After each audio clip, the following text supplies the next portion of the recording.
ഈയടുത്ത് വായിച്ച രണ്ട് പുസ്തകങ്ങളെ കുറിച്ചിട്ടാണ് ഇന്നത്തെ താളുകളിലൂടെ നിങ്ങളുമായി പങ്കുവയ്ക്കാൻ പോകുന്നത്. ആദ്യത്തെ പുസ്തകം വിപിൻ ചന്ദ്രൻ എഴുതിയ കപ്പിത്താന്റെ ഭാര്യയാണ്.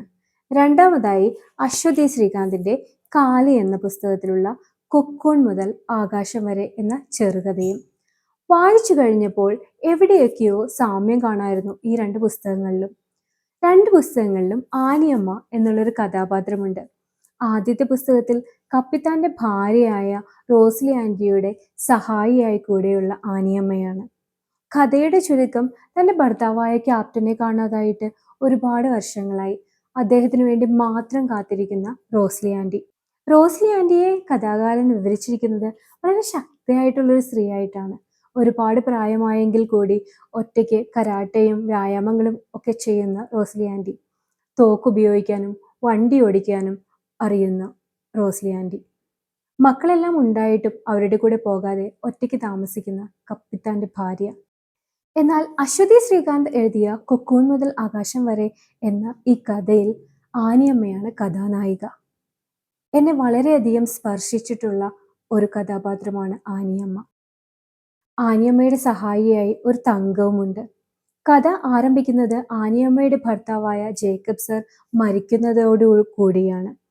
മക്കളെല്ലാവരും വിദേശത്തേക്ക് കൊണ്ടുപോവാൻ തീരുമാനിച്ചെങ്കിലും അവർ അമ്പിനും വില്ലിനും അടുത്തില്ല. മക്കളും നാട്ടുകാരും എല്ലാം അത്ഭുതപ്പെട്ടു. ഇനി ഒറ്റയ്ക്ക് ജേക്കബ് സാറില്ലാതെ ആനിയമ്മ എങ്ങനെ ജീവിക്കുമെന്ന്. ആനിയമ്മയെ ഒറ്റയ്ക്ക് നാട്ടുകാരും കണ്ടിട്ടില്ല.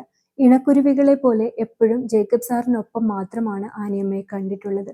എല്ലാത്തിനും ജേക്കബ് സാറിന് ആനിയമ്മ വേണമായിരുന്നു. അരനേരം മാറാതെ മരുന്ന്, കൈനീട്ടിയാൽ പത്രം, ചൂടുവെള്ളം, തൊലിചെത്തിയ ആപ്പിൾ, കോടാലി തൈലം, പൗഡർ, വാച്ച്, കണ്ണട, ടിവിയുടെ റിമോട്ട്, മീശ വെട്ടാനുള്ള കത്രിക തുടങ്ങി എല്ലാനും ആനിയമ്മ ചെയ്തു കൊടുത്തിരുന്നു. അതുവരെയുള്ള ഭക്ഷണ പാചകങ്ങൾ പോലും ജേക്കബ് സാറിന്റെ ഇഷ്ടത്തിനായിരുന്നു.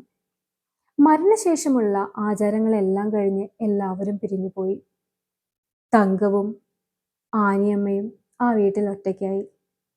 തങ്കം അടുക്കളയിൽ നിന്ന് ഇന്നും ദോശയല്ലേ എന്ന് ചോദിക്കുന്നതോടുകൂടിയാണ് മാറ്റങ്ങൾക്ക് തുടക്കം വരുന്നത്. അല്ല, ഇന്ന് പുട്ടും ചെറുപയറുമാണ്. പൂച്ചയെ ഇഷ്ടമില്ലാതിരുന്ന ജേക്കബ് സാറിന്റെ ഇഷ്ടത്തിന് അവിടെ പൂച്ചയെ വളർത്തിയിരുന്നു. ആനിയമ്മ ഒരു പട്ടിയെ വാങ്ങിച്ചു. ആരോഗ്യമാസികകൾക്കൊപ്പം ഇപ്പോൾ വനിതയും ഗൃഹരശ്മിയും വരുത്തി തുടങ്ങി. 24 മണിക്കൂറും വാർത്താ ചാനലുകൾ മാത്രം ഓടിയിരുന്ന ടിവിയിൽ സീരിയലുകൾ വന്നു തുടങ്ങി. വെള്ളക്കളറിലും ക്രീം കളറിലും മാത്രമുള്ള സാരികൾ ഉടുത്ത് പുറത്തിറങ്ങിയിരുന്ന ആനിയമ്മ നിറങ്ങളിലുള്ള സാരി ഉപയോഗിക്കാൻ തുടങ്ങി. വീട്ടിൽ നൈറ്റി ഉപയോഗിക്കാൻ തുടങ്ങി. ഒറ്റയ്ക്ക് പുറത്തു പോയി തുടങ്ങി. സിനിമ കാണാൻ തുടങ്ങി. ഫേസ്ബുക്ക് അക്കൗണ്ട് തുടങ്ങി. ഡ്രൈവിംഗ് പഠിക്കാൻ പോയി തുടങ്ങി.